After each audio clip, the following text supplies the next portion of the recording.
ছাড়া আর কোন মাবুদ নাই, আর উপাস্য নাই।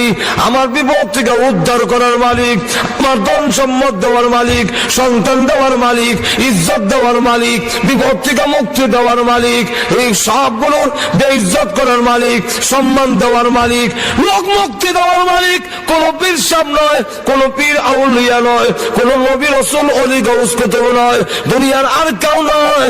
সকল কিছুর মালিক হলেন একমাত্র কে? আল্লাহ। আরো জোরে কর আল্লাহ।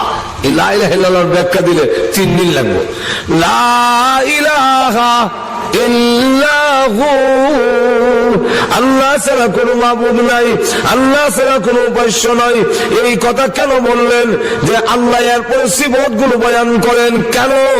আল হাইয়ুল কাইয়্যুম। 1 নম্বর হলো আল্লাহ রাব্বুল আলামিন হলেন হাই, চিরঞ্জীব, যার মরণ নাই। এই পৃথিবীতে আল্লাহ ছাড়া সকলের মরণ আছে, নবীদেরও মরণ আছে, ওলি গাউস কুতুবের মরণ আছে, বৃক্ষ তরুলতার মরণ আছে, পাত্রগুলোর মরণ আছে, পাহাড়ের মরণ আছে, আসমান জমিনের মরণ আছে। সুতরাং এগুলা আমার উপাস্য হতে পারে না। আল্লাহ আমার উপাস্য হবে কেন? আমার মহান আল্লাহর জিন্দেগিতে কোনদিন মরণ নাই। ঠিক কিনা? 2 নম্বর হইল আল কাইয়ুম, তিনি কাইয়ুম। বলে কাইয়ুম কিনা? বলে কাইয়ুম হইল, এটার ব্যাখ্যা 3টা। এর মধ্যে একটা ব্যাখ্যা হইল কাইয়ুম তারে কয় যিনি তার নিজেও কায়েম থাকেন, অন্যরে কায়েম রাখেন, প্রতিষ্ঠিত রাখেন, তার নাম হইল কাইয়ুম। 2 নম্বর ব্যাখ্যা হইল যিনি সমস্ত মখলুকের মধ্যে হাজির, সবসময় দেখতেছেন বান্দার সকল আমাল। তাফসীর ইবনে কাসিরের মধ্যে লেখে কাইয়ুমের অর্থ হইল আহওয়ালে হাজিরুন, আহওয়ালে হাজিরুন ওয়া আমালে নাজিরুন। তার বান্দার সমস্ত আমলগুলোতে আল্লাহ দেখতেছেন এবং বান্দার সমস্ত হালতে, সমস্ত অবস্থায় আল্লাহ উপস্থিত আছেন। তাকে বলা হয় আল কাইয়ুম। কি বলা হয়? কাইয়ুম বলা হয়। তাহলে হাইয়ুল কাইয়ুম। আল্লাহ রাব্বুল আলামিন বলেন আমি সব জায়গায় বিরাজমান, এমন কোন জায়গা নাই যেখানে আমি আল্লাহ নাই। এই কারণে আল্লাহর নাম হয় কাইয়ুম। আমাদের সমস্ত হালত দেখতেছেন, আমাদের সমস্ত আমলগুলো তিনি দেখতেছেন ডাইরেক্ট। সুতরাং আল্লাহকে ফাঁকি দেওয়ার কোনো সুবিধা নাই। 3 নম্বরটা হইল লা তাখুযুহু সিনাতুন ওয়ালা নাওম। আল্লাহ বলেন আমার গুণ, আমার উন্নতি নাই, আমার তন্দ্রা নাই, আমার ঘুম নাই। 24 ঘন্টা আমি জাগ্রত। প্রত্যেকের ক্লান্তিতে আসে, ঘুম আসে, কিন্তু আমি আল্লাহর ঘুম নাই। উনি ছাড়া কেউ মাবুদ হতে পারে না। পীর সাহেব ঘুমায়, নবী ঘুমায়, আলেম ঘুমায়, সব ঘুমায়, সব মাখলুক কিছু সে বলব ঠিক নেই। কিন্তু আল্লাহ রাব্বুল আলামিন বলেন আমার ঘুম নাই। আমার কলবে মধ্যে বলেছে কোন সময় কল্যাণ দরকার হবে, এটা আমি আল্লাহ 24 ঘন্টাই জানি। আমার দরজা উন্মুক্ত রেখে দিয়েছি। 24 ঘন্টার ভিতরে যেই কোনো সময় আমার বান্দাকে আমাকে ডাক দিবে, আমি আল্লাহ 24 ঘন্টাই তার ডাকে সাড়া দেব। এই কারণেই আমি আল্লাহ মাহবুদ হয়েছি। কিন্তু রাজা, বাদশা, ওলি, গাউস, কুতুব সব ঘুমায়।